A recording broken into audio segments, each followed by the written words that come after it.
अस्सलाम वालेकुम नाज़रीन, पल पल न्यूज़ में आप सबका खैर मकदम है। मैं आपका मेज़बान नदीम अकरम हाजिर हूँ 10 जनवरी की सुबह की 14 बड़ी खबरें लेकर। आज की सुर्खियां न केवल मिडल ईस्ट बल्कि आलमी सियासत, इंसानी हुकूक और टेक्नोलॉजी के अहम मुद्दों पर रोशनी डालेगी। तो चलिए इन खबरों की हेडलाइंस पर नजर डालते हैं। जहां हम बात करेंगे, ईरान ने पेश किया रिजवान ड्रोन। ईरान के आईआरजीसी ने नया सुसाइड ड्रोन रिजवान पेश किया है, जिसकी 20 किलोमीटर की रेंज इसे दुश्मन के इलाकों में सटीक हमलों के लिए तैयार करती है। वहीं हम इसमें बात करेंगे लॉस एंजलिस में बेकाबू आग की, जहां 5 लोग हलाक हो चुके हैं। ड्रोन फुटेज में पूरा इलाका गजा जैसा दिख रहा है। वहीं हम इसमें बात करेंगे, जोसेफ आउन बने लेबनान के नए सदर। लेबनान की सियासत में बड़ा बदलाव है। वहीं हम इसमें बात करेंगे डोनाल्ड ट्रंप के बयान की, आग बुझाने के लिए पानी नहीं और इमरजेंसी एजेंसियों के पास फंड नहीं। ट्रंप का यह बयान अमेरिका की तैयारी पर सवाल खड़े करता है। वहीं हम बात करेंगे इजराइल के ग्रेटर इजराइल मंसूबे पर हूती का बयान। सैयद अब्दुल मलिक अल हूती ने इजराइल की मरहली सियासत और नई नक्शों पर आगाह किया है। जहां नजर डालते हैं पहली खबर जो आप अपनी स्क्रीन पर देख रहे हैं, ईरान के आईआरजीसी ने सुसाइड ड्रोन रिजवान किया है पेश। ईरान के इस्लामिक रिवोल्यूशनरी गार्ड कॉर्प्स ने अपने ग्राउंड फोर्स के लिए एक नया सुसाइड ड्रोन रिजवान पेश किया है। यह ड्रोन अब ऑपरेशनल हो चुका है और इसकी रेंज 20 किलोमीटर है। आईआरजीसी ने इसे अपनी डिफेंस टेक्नोलॉजी में एक अहम इजाफा करार दिया है। रिजवान ड्रोन को खासतौर पर उन मिशनों के लिए तैयार किया गया है जहां दुश्मन के इलाकों में सटीक टारगेटिंग की जरूरत हो। ईरान के दिफाई हलाकों का कहना है कि यह ड्रोन उनके रक्षात्मक तंत्र को और मजबूत करेगा और फील्ड ऑपरेशंस में अहम किरदार निभाएगा। वहीं आप दूसरी खबर अपनी स्क्रीन पर देख सकते हैं। लॉस एंजलिस में बेकाबू आग, 5 हलाक, तादाद बढ़ने का अंदेशा है। लॉस एंजलिस से एक खौफनाक खबर सामने आ रही है। यहां बेकाबू आग में अब तक कम से कम 5 लोग हलाक हो चुके हैं और मारे जाने वालों की तादाद में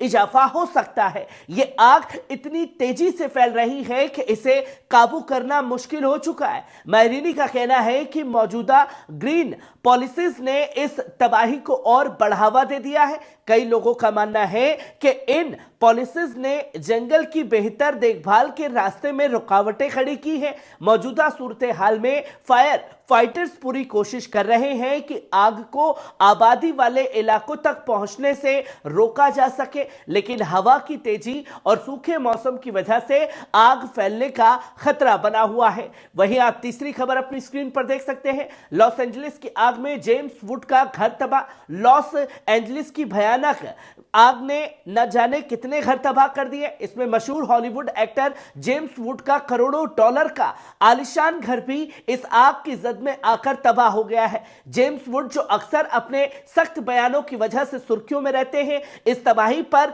रोते हुए नजर आए हैं। लेकिन इस आग से ज्यादा चर्चा में है उनका हालिया बयान। जेम्स वुड, जो हमेशा इजराइल के गजा पर होने वाले हमलों का समर्थन करते रहे हैं, उन्होंने हाल ही में कहा, no cease fire, no compromise, no forgiveness, kill them all. उनके इस बयान ने सिर्फ सोशल मीडिया पर आग भड़काई, बल्कि इंसानी हुकूक के सरगर्मियों और आलमी बिरादरी में गुस्से की लहर दौड़ा दी। जहां कुछ लोग उनके बयान को इजराइल के हक में मजबूत तर्क मानते हैं, वहीं बहुत से लोग इसे इंसानियत और जंग के उसूलों के खिलाफ मानते हैं और आज रोने के लिए मजबूर है। वहीं आप चौथी खबर अपनी स्क्रीन पर देख सकते हैं। लॉस एंजलिस से आने वाली ड्रोन फुटेज ने पूरी दुनिया को सकते में डाल दिया है। आग की इस भयानक तबाही ने पूरे इलाके को गजा जैसा मंजर बना दिया है। तमाम मोहल्ले राख में ढेर में तब्दील हो चुके हैं और बर्बादी का यह मंजर इंसानियत के लिए सवाल खड़े कर रहा है। जहां एक्यू वेदर की रिपोर्ट के मुताबिक इस तबाही से होने वाला माली नुकसान 52 से 57 अरब डॉलर के बीच हो सकता है। इतनी बड़ी तबाही ने शहर के बुनियादी ढांचे और आम लोगों की जिंदगी पर गहरा असर डाल दिया है। जहां फायर फाइटर्स अब भी आग बुझाने की कोशिश में जुटे हैं, वहीं रहाइश इलाकों की बर्बादी ने वहां के बाशिंदों को बेघर बना दिया है। वहीं आप पांचवी खबर अपनी स्क्रीन पर देख सकते हैं। डोनाल्ड ट्रंप का बयान, आग बुझाने के लिए पानी नहीं। लॉस एंजलिस में जारी तबाही के बीच अमेरिका के पूर्व सदर डोनाल्ड ट्रंप ने एक बयान दिया है जो हलचल मचा रहा है। ट्रंप ने कहा है कि आग बुझाने के लिए पानी नहीं है और इमरजेंसी एजेंसियों के पास पैसे नहीं है। इस बयान ने न केवल मौजूदा हालात पर सवाल खड़े कर दिए हैं बल्कि हुकूमत की तैयारियों और प्लानिंग पर भी बहस छेड़ दी है। ट्रंप ने इशारा किया है कि इस तबाही के पीछे प्रशासन की नाकामी का बड़ा हाथ है, जबकि फायर फाइटर्स अपनी जान जोखिम में डालकर आग बुझाने की कोशिश कर रहे हैं। ट्रंप के इस बयान ने इमरजेंसी मैनेजमेंट सिस्टम की कमजोरियों को उजागर कर दिया है। वहीं आप छठी खबर अपनी स्क्रीन पर देख सकते हैं। जोसेफ आउन बने लेबनान के नए सदर। लेबनान की सियासत में एक बड़ा बदलाव आया है। 2 साल की सियासी खींचतान के बाद लेबनानी आर्मी चीफ जोसेफ आउन को मुल्क का नया सदर मुंतखब किया गया है।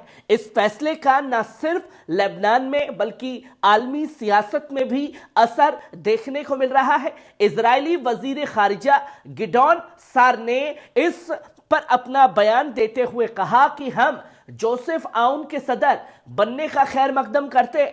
यह बयान ऐसे वक्त में आया है जब लेबनान और इजराइल के रिश्ते हमेशा तनाज़ा का शिकार रहे हैं। जोसेफ आउन के सदर बनने से लेबनान की सियासी हालत में क्या बदलाव आएगा और इसका आलमी सियासत पर क्या असर होगा, यह देखना बेहद दिलचस्प होगा नाज़रीन।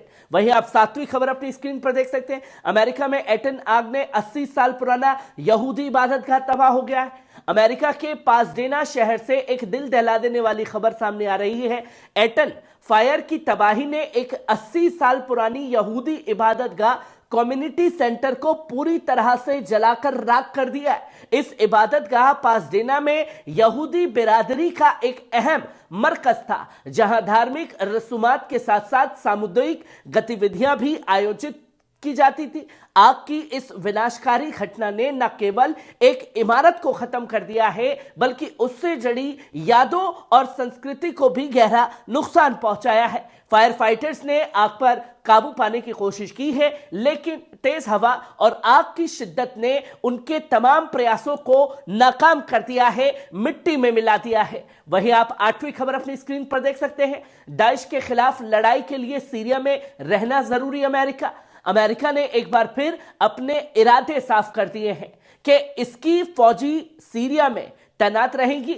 इस्लामिक स्टेट दाइश के खतरे को खत्म करने के लिए अमेरिका ने यह दलील दी है कि उनकी मौजूदगी इस लड़ाई को अंजाम तक पहुंचाने के लिए बेहद जरूरी है। अमेरिकी हुकूमत का कहना है कि दाइश के खतरे ने न केवल सीरिया बल्कि पूरे मिडल ईस्ट की सलामती को खतरे में डाल दिया है। अमेरिकी फौजें इस आतंकवादी तंजीम को जड़ से खत्म करने के लिए सीरिया में अपने ऑपरेशंस जारी रखेगी, लेकिन सीरिया और कई आलमी ताकतों का कहना है कि अमेरिका की यह मौजूदगी उसकी हदों से बाहर जाकर सीरिया की खुद मुख्तारी में दखल अंदाजी है।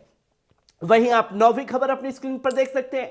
पर्शियन गल्फ में अमेरिकी MQ-4C ड्रोन की निगरानी, ईरान की वार्निंग। पर्शियन गल्फ में बढ़ते तनाव के बीच अमेरिका का MQ-4C ड्रोन ईरान के बंदर एजाज इलाके के करीब निगरानी कर रहा है, जहां ईरानी फौजी ठिकानों में मौजूद है। वहीं ईरान ने अमेरिका को सख्त वार्निंग देते हुए कहा कि अगर यह ड्रोन उनकी हवाई हदों में दाखिल हुआ तो बगैर किसी झिझक के इसे फौरन गिरा दिया जाएगा।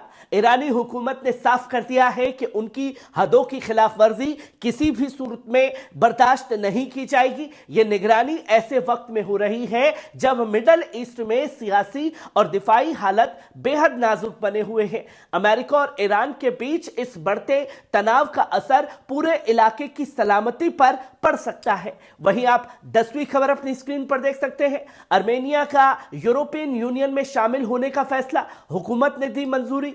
आर्मेनिया की हुकूमत ने यूरोपियन यूनियन का हिस्सा बनने की दिशा में एक बड़ा कदम उठाया है। काबीना वुज़रा के मुताबिक आर्मेनिया ने औपचारिक तौर पर यूरोपियन यूनियन में शामिल होने की प्रक्रिया शुरू करने की तजवीज को मंजूरी दे दी है। यह फैसला आर्मेनिया के लिए एक अहम सियासी और माशी कदम माना जा रहा है, जो मुल्क को यूरोपियन यूनियन के साथ गहरे ताल्लुकात में जोड़ने का मंसूबा रखता है। अगर इस कदम पर इलाके में सियासी तनाज़ात बढ़ने की आशंका भी जताई जा रही है, तो खासकर रूस के साथ आर्मेनिया के रिश्तों पर इसका गहरा असर पड़ सकता है। वहीं आप 11वीं खबर अपनी स्क्रीन पर देख सकते हैं। चीन का ब्लॉकचेन टेक्नोलॉजी को शामिल करने का प्लान।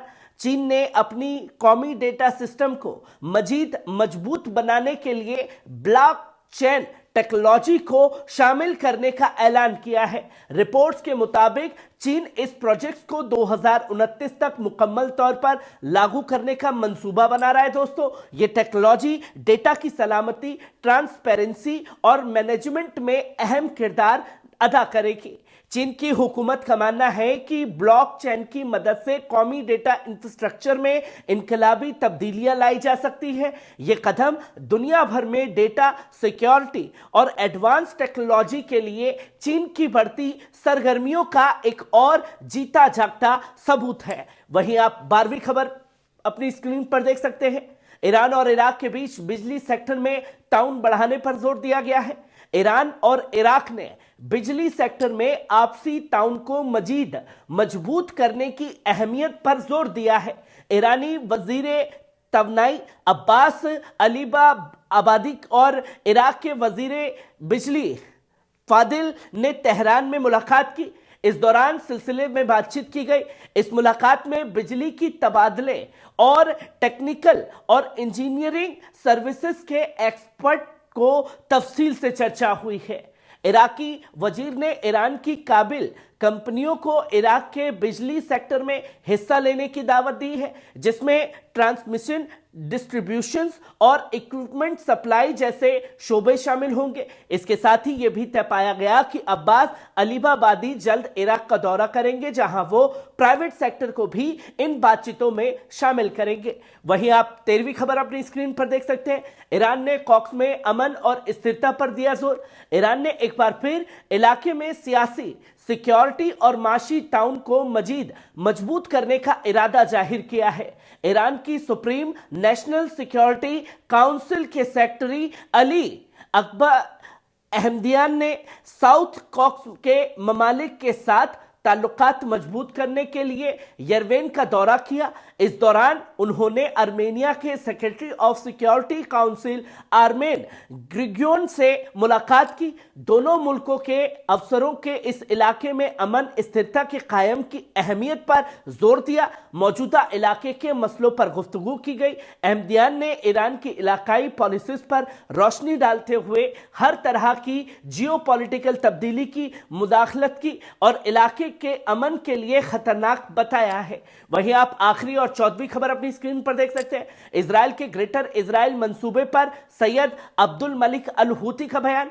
यमन में अंसारुल्लाह के कायद सैयद अब्दुल मलिक अल हूती ने एक बार फिर इजराइल के ग्रेटर इजराइल मंसूबे को शदीद मुखालफत करते हुए इजराइल के मकसद और फिलिस्तीन पर मुकम्मल कब्जा और अरब दुनिया के बड़े हिस्सों को अपने कंट्रोल में लेना है और यह मंसूबा आज भी जारी है। सैयद हूती ने इजराइल की मरहली सियासत पर रोशनी डालते हुए कहा कि दुश्मन अपने मकसद को मंसूबा बंदी के तहत तामीर करता जा रहा है। उन्होंने उन लोगों पर भी तनकीद की जो इजराइल को बेगुनाह और बेकसूर मानते हैं, जबकि हकीकत में इजराइल का हर कदम दुश्मनी और तजावुज का हिस्सा है। सैयद हूती ने इजराइल द्वारा हाल ही में पेश की गई नई नक्शों पर बात की है, जिनमें लेबनान, सीरिया और जॉर्डन के हिस्से शामिल हैं। उन्होंने अरब दुनिया को आगाह किया है कि इजराइल का हर इरादा तजावुज और कब्जे पर मबनी है। उन्होंने इस बात पर जोर दिया कि इजराइल की नाकामी का सबब सिर्फ मुकामती तहरीकें और जिहाद है। उन्होंने ये भी कहा कि इजराइल की तजावुज लगातार अपने लिए यहूदियों की तादाद बढ़ाने पर है ताकि अपने मंसूबे को आगे बढ़ा सके। सैयद हूती ने उन अरब हुकूमतों और मीडिया पर तनकीद की है जो इजराइल के खिलाफ आवाज उठाने वालों को आतंकवाद के खांचे में डालते हैं। उन्होंने कहा कि फलस्तीन और अरब अवाम के हक में खड़े होने वालों को नफरत और बदनाम करने की साजिशें रची जा रही हैं। नाज़रीन, ये थी आज की 14 बड़ी खबरें जो हमने आपके साथ साझा की। पल पल न्यूज हमेशा आपकी आवाज बनने और आपको सबसे भरोसेमंद और ताजा खबरें पहुंचाने की कोशिश करता है। अगर आपको हमारा ये बुलेटिन पसंद आया तो चैनल को सब्सक्राइब करें, वीडियो को लाइक करें और अपनी राय कमेंट बॉक्स में जरूर दें। हमें आपके फीडबैक का इंतजार रहेगा। फिर मुलाकात होगी एक नई सुबह और नई खबरों के साथ। तब तक के लिए खुश रहिए, आबाद रहिए, सलामत रहिए, अपना और अपनों का ख्याल रखिए। शुक्रिया।